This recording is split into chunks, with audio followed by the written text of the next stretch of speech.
एक सामाजिक प्रश्न म्हणून जे आहे मी ह्या 2-4 लोकांबरोबर चर्चा करून काय मार्ग काढायचा आहे त्याच्यावर आम्ही चर्चा करू. हे एवढंच जवळजवळ आम्ही 1.5 तास बोलत होतो. कुठे कुठे काय काय झालं ते मी त्यांना सगळं सांगितलं.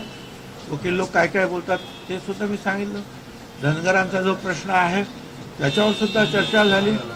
त्याच्यावर काय आहे ते मी त्यांना बोललो. त्यांनी मला काही गोष्टी सांगितल्या. ते अशा रीतीने जे आहे सर्व साधक बाधक चर्चा जी आहे सर्व समाजाचे जे आहे त्यांच्याबरोबर झाले आणि ते तयार झालेले आहेत. 2-4 लोकांना मी बोलवतो किंवा मी त्यांच्याकडे येतो.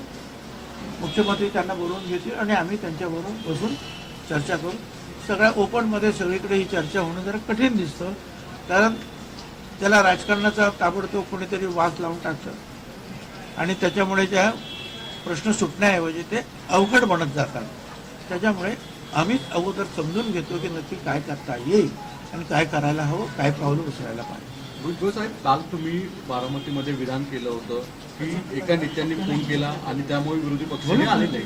तो मग आज तुम्ही तिथे गेलात, याच्यामुळे एक राजकीय चर्चा थेट सुरू होते की भुजबळ खरंच पक्षांतर करू पाहतात का, स्वगृह जात आहेत का?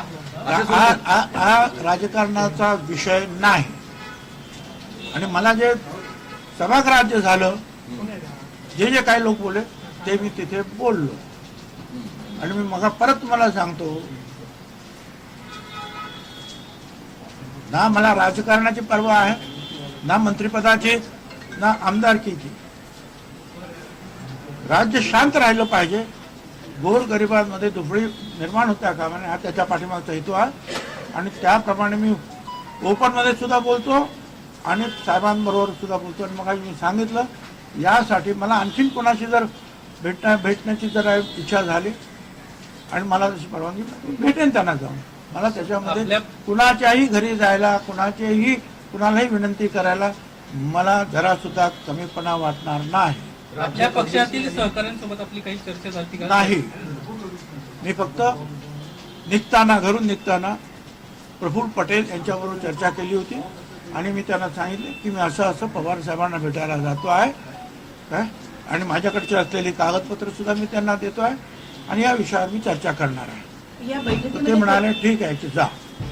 या बैठकीमध्ये कोण कोण असावं, साहेबांनी काही नावं सुचवली की तुम्ही काही नावं सुचवली? नाही, त्यांनी प्रत्येक काय कोण कुठे बोलतो, कोण काय काय बोलतो काय मी अनेक नावं सुचवली. मुख्यमंत्री तर आहेत, उपमुख्यमंत्री फडणवीस आहेत, अजितदादा किंवा प्रफुल्ल पटेल आहेत, तिकडे वडेट्टीवार असतात किंवा नाना पटोले किंवा पृथ्वीराज चव्हाण हे सुद्धा त्यामध्ये त्याचे अभ्यासू आहेत काय. आपल्याकडून उद्धव ठाकरे आहेत, आणखीन कोणी असतील. आता हे असे आहेत. आता किती लोकांना बोलवायचे, कुणाला बोलवायला पाहिजे हे तुम्ही ठरवा.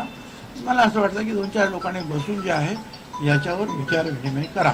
सर, पण राज्यामध्ये ओबीसी आणि मराठा गावोगावी आपण पाहतोय की वाद सध्या सुरू झालेले आहेत आणि जातीचं राजकारण सुद्धा त्या ठिकाणी पाहायला मिळत आहे. या सगळ्यांसाठी जबाबदार कोण आहे?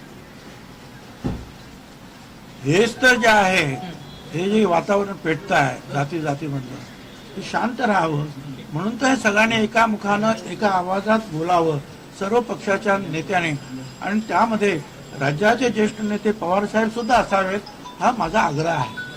सर, अशी एक चर्चा सुरू झालेली आहे की थर्ड टर्न करण्यासंदर्भामध्ये कुठेतरी तिसरी आघाडी करण्यासंदर्भात कुठेतरी हालचाल सुरू आहे. या अनुषंगानं कुठेतरी मला काही माहिती नाही. धन्यवाद सगळ्यांना. उसके बाद अभी चर्चा शुरू हो गई है कि क्या वो वजह रही जिसके चलते अचानक आप शरद पवार से मिलने सिल्वर ओक पहुंचे? जी हाँ, मैं पवार साहब के घर पे गया था. कोई उनसे जो है मुलाकात का समय मैंने नहीं लिया था, मगर मैं जाकर बैठा उधर 10 बजे. वो उनकी तबीयत ठीक नहीं, वो सोए थे. 1-1.5 घंटे के बाद वो उठे, उन्होंने मुझे बुलाया.